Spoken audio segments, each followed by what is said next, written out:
Saudara-saudara dimanapun berada, kita semua dalam situasi kondisi social distance.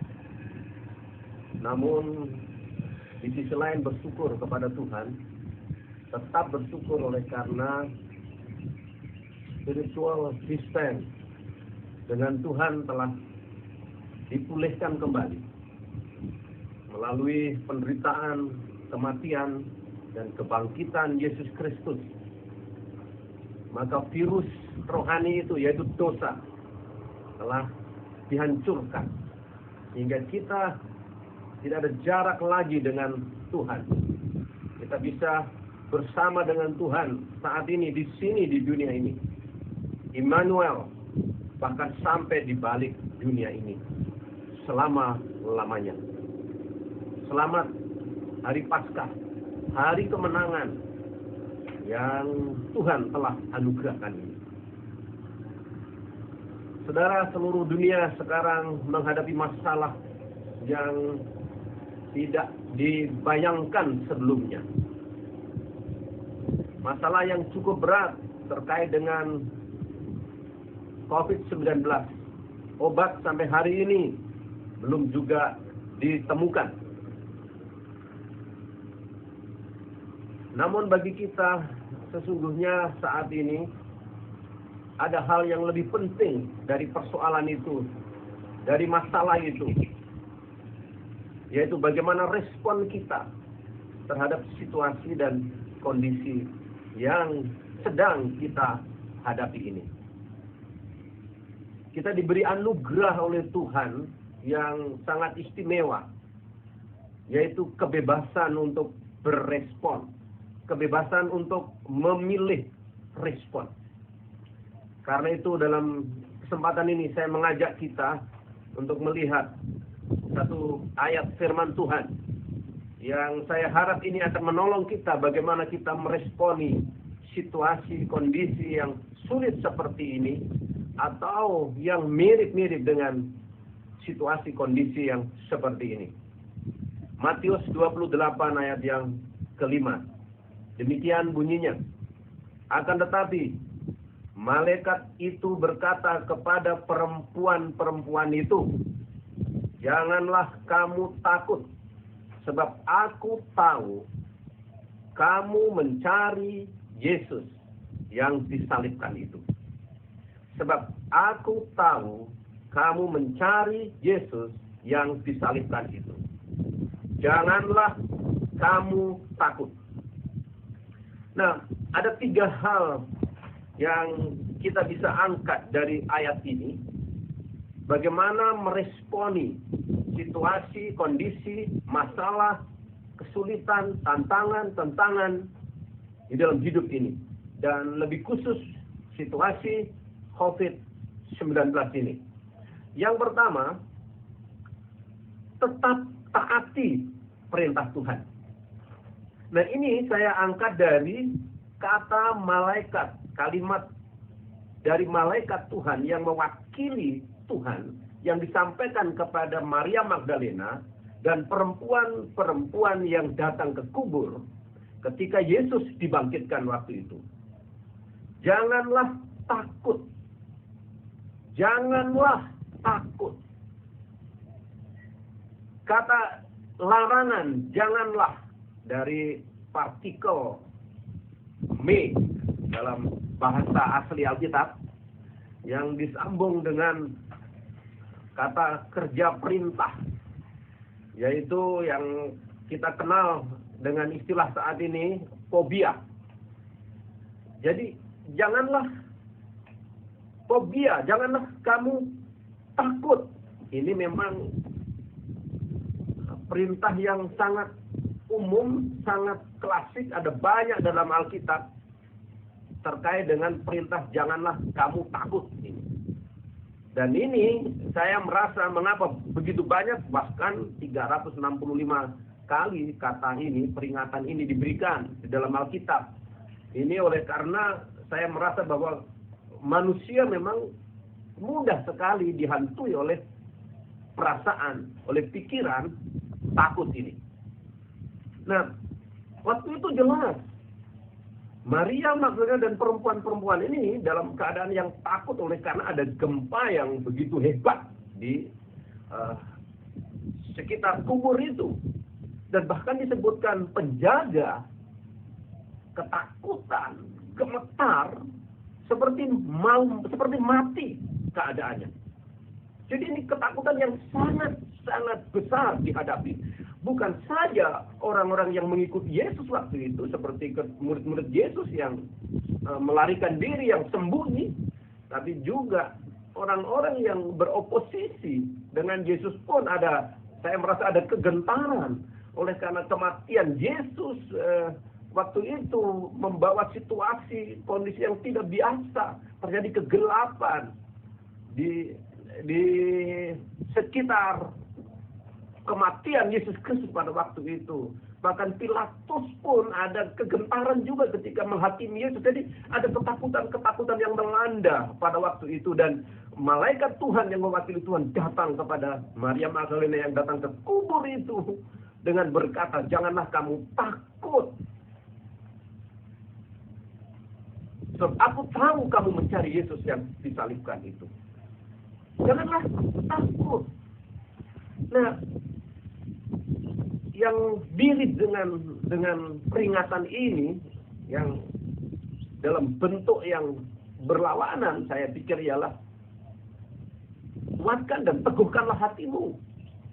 Dalam istilah lain, Paulus memberi peringatan juga kepada jemaat di Filipi dalam surat Filipi, bersukacitalah senantiasa di dalam Tuhan. Dia yang walaupun di dalam penjara, dia memberi nasihat itu bersukacitalah. Jadi bagaimana kita menghadapi situasi kondisi yang unpredictable ini? Situasi ekonomi, situasi studi, bagaimana ke depan? Pekerjaan saudara, situasi kesehatan saudara dan saya. Alkitab memerintahkan di sini. Tetap taati perintah Tuhan. Jangan takut. Janganlah gentar. Bersukacitalah senantiasa. A joy in the Lord. Lalu yang kedua, saudara, bagaimana kita meresponi situasi kondisi ini?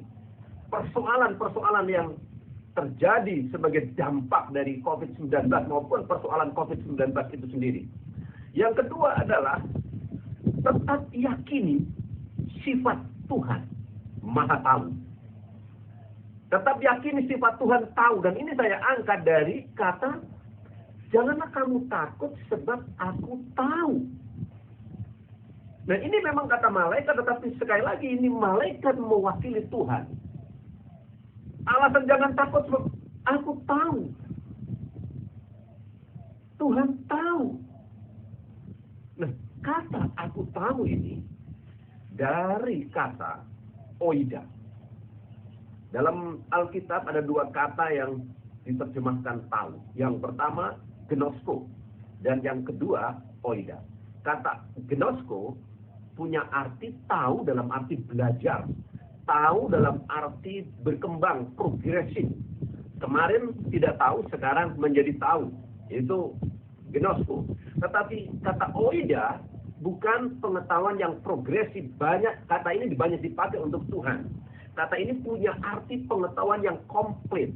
The fullness of knowledge. Pengetahuan yang penuh. Jadi dengan kata lain, malaikat yang mewakili Tuhan itu berkata kepada perempuan di situ, aku tahu kamu itu mencari Tuhan. Tahu ketika Maria Magdalena ini wanita yang pernah diusir darinya 7 roh jahat, ketika percaya Yesus tahu. Ketika meninggalkan Galilea menuju ke Yerusalem bersama tim Yesus Kristus, Tuhan tahu ketika Yesus berada di atas kayu salib, murid-murid Yesus melarikan diri sembunyi. Maria ada di dekat salib itu, Tuhan tahu di situ. Dan ketika mayat Yesus diturunkan oleh Yusuf di situ dan dikuburkannya, Maria Magdalena disebutkan dalam Alkitab mengikuti kekuburan itu. Dan Tuhan tahu itu. Dan ketika Yusuf pulang selesai proses penguburan itu, Maria Magdalena dan perempuan yang lain tetap ada di kubur itu. Tuhan tahu. Dan kemudian malam itu Maria mencari penginapan di Yerusalem. Kemudian setelah hari Sabat lewat, pagi-pagi benar dalam nas yang ayat yang kita baca tadi, malaikat datang tahu persis bahwa mereka mencari Yesus. Tuhan tahu. Jadi bagaimana kita meresponi masalah, situasi, kondisi yang unpredictable, yang tidak kita harapkan ternyata terjadi, yang kita tidak pikirkan kesulitan itu ternyata datang. Maunya pulang kampung tetapi ternyata tidak bisa, tetap harus tinggal. Maunya tinggal tetapi harus di karantina sekian lama. Tuhan tahu situasi itu. Jadi kita perlu menghadapi situasi dan kondisi ini dengan yang pertama, mentaati perintah Tuhan. Jangan takut. Enjoy in the Lord. Kuatkan dan teguhkan hatimu. Dan yang kedua, yakini fakta bahwa Tuhan tahu. Tuhan tidak shock dengan situasi kondisi ini. Bagi Tuhan tidak terkejut dengan apa yang terjadi saat ini. Tuhan sudah tahu apa yang terjadi di Wuhan, di China sana. Yang kemudian merembet ke seluruh dunia di Amerika yang sekarang begitu masif pengaruh COVID Corona ini. Di seluruh Indonesia sekarang. Tuhan tidak terkejut dengan situasi ini. Dan apa yang akan terjadi perekonomian, bagaimana yang studi saudara, bagaimana yang bekerja pekerjaan saudara, dan apa yang terjadi nanti. Tuhan tahu kemarin, Tuhan tahu hari ini, dan Tuhan tahu apa yang akan terjadi nanti. Bagaimana kita menghadapi situasi kondisi yang seperti ini, kita perlu menghadapi dengan satu keyakinan bahwa Tuhan tahu. Tuhan yang tahu itu bukan sekedar tahu, tetapi Tuhan yang tahu itu punya sifat. Tuhan yang baik, Tuhan yang peduli, Tuhan yang punya planning yang baik. Rancanganku bukanlah rancangan kecelakaan, tapi rancangan kesejahteraan bagi kamu. Tuhan yang tahu itu adalah Tuhan yang peduli terhadap kehidupan saudara dan saya.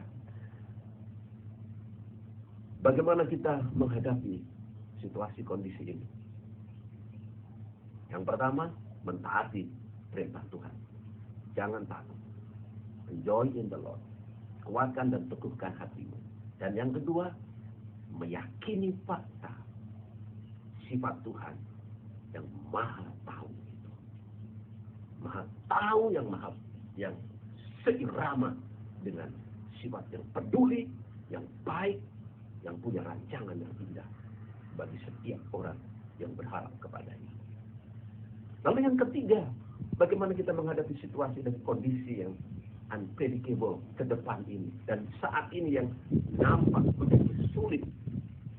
Yang ketiga adalah dari ayat yang kelima Matius 28 ini. Sebab aku tahu bahwa kamu mencari Yesus yang disalibkan itu. Yang ketiga, tetap melakukan pelayanan, mencari Yesus.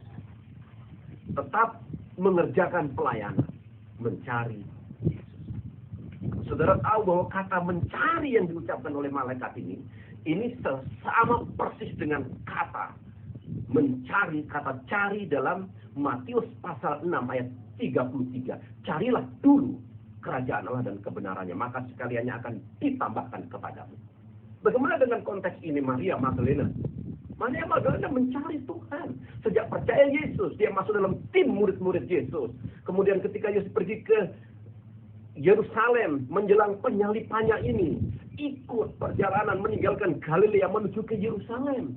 Dan pada prosesi-prosesi peristiwa pengadilan Yesus, dan saya merasa Maria Magdalena ini ada di dekat di sana. Dan bahkan ketika Yesus disalib, ketika Yesus dikubur, ketika Yesus pagi-pagi bangkit dari antara kematian ini, Maria Magdalena ada di sana mencari Tuhan, berusaha melayani Tuhan. Pagi-pagi benar, sementara orang-orang lain penuh dengan ketakutan. Maria pergi ke kubur, membawa rempah-rempah untuk menunjukkan kasihnya, pelayanannya, perhatiannya, kepeduliannya kepada gurunya, kepada Yesus. Dan ini yang saya sebut mencari Tuhan. Jadi bagaimana kita menghadapi situasi kondisi yang sering yang menakutkan, yang sulit, yang unpredictable, yang kita tidak tahu, yang kadang mengecewakan kita. Bagaimana kita meresponinya? Kita meresponinya tetap melakukan pelayanan yang bisa kita lakukan. Tetap melakukan pekerjaan pelayanan yang bisa kita kerjakan. Dalam konteks Maria ini, tetap mencari Tuhan. Carilah Tuhan melalui doa-doa saudara. Carilah Tuhan melalui pembacaan firman-Nya. Mencari Tuhan, carilah dulu kerajaan Allah dan kebenarannya itu, maka sekaliannya akan ditambahkan kepadamu. Ini barangkali waktu yang diberi oleh Tuhan untuk kita semakin mencari Tuhan, semakin serius dengan Tuhan. Dan perintah yang mirip dengan mencari ini, saya pikir adalah mengasihi Tuhan. Kasihilah Tuhan Allahmu dengan segenap hatimu, dengan segenap jiwamu, dengan segenap kekuatanmu, dan dengan segenap akal budimu. Itu bentuk pencarian akan Tuhan. Melakukan apa yang bisa kita lakukan, mengerjakan apa yang bisa kita kerjakan.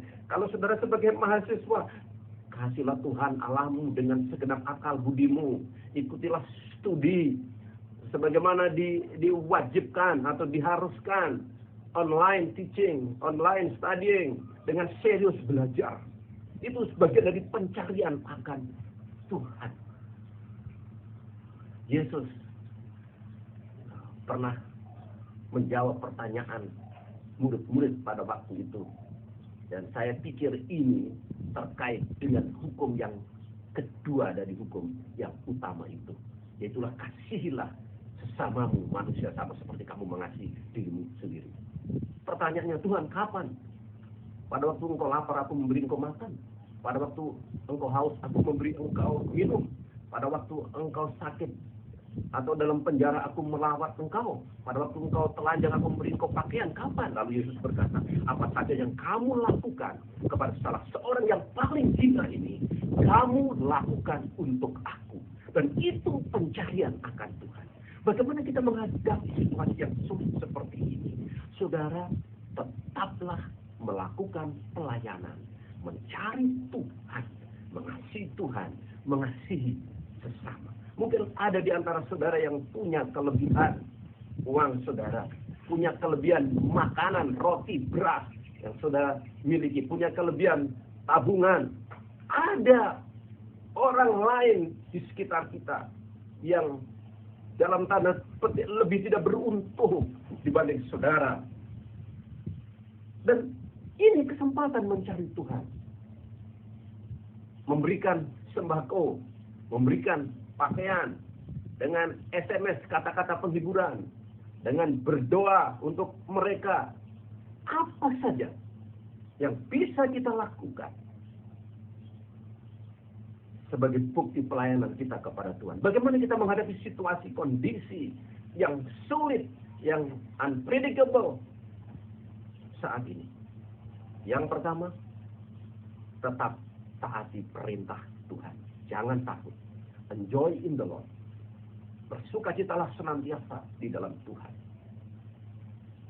Dan yang nomor 2, yakini fakta bahwa Tuhan tahu. Tuhan tahu universe ini. galaksi, bulan bintang, dan semua berbilion-bilion di angkasa sana Tuhan tahu. Tuhan melihat.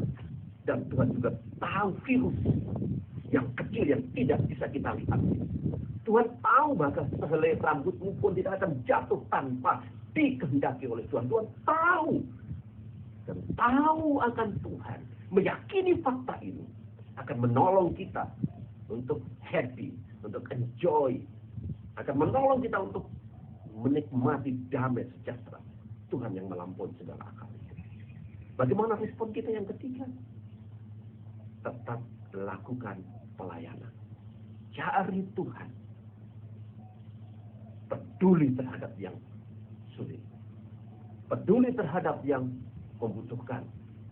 Sejauh mana kita bisa melakukan apa yang bisa kita lakukan. Tetap taati perintah Tuhan. Jangan takut. Tetap meyakini fakta bahwa Tuhan Maha Tahu. Dari dulu, sekarang, dan akan datang. Tuhan paham persis. Dan yang ketiga, tetap lakukan pelayanan. Mencari Tuhan. Maka Allah, sumber damai sejahtera yang melampaui segala akal, akan memelihara hati dan pikiran saudara di dalam Kristus Yesus Tuhan. Amin. Mari kita berdoa. Tuhan, kami berdoa buat teman-teman, saudara-saudara Ande Tolan, dimanapun berada. Mohon Tuhan memberkati untuk dapat menggunakan anugerah terbesar, yaitu kebebasan memilih berespon terhadap situasi kondisi yang terjadi pada saat ini. Tolonglah Tuhan, Roh-Mu memimpin untuk kami meresponi situasi kondisi ini dengan tetap mentaati perintah Tuhan. Jangan takut. Perintah untuk tidak gentar. Untuk terus tetap maju dengan tegar. Enjoy in the Lord. Dan tolonglah kami semua untuk tetap meyakini fakta bahwa Engkau Maha Tahu. Engkau tidak hanya Maha Tahu, tapi Engkau Maha Tahu yang mengendalikan situasi kondisi ini. Dan itulah keyakinan yang akan membuat ketenangan, kedamaian. Dan tolonglah melalui Roh-Mu yang kudus untuk beri hikmat kepada kami untuk tetap melakukan pelayanan. Melakukan apa yang bisa kami lakukan. Terima kasih. Di dalam nama Juru Selamat yang hidup, yang hadir di dalam situasi kondisi ini, yang hadir dalam hidup kami. Dalam nama Yesus, Juru Selamat kami berdoa. Amin.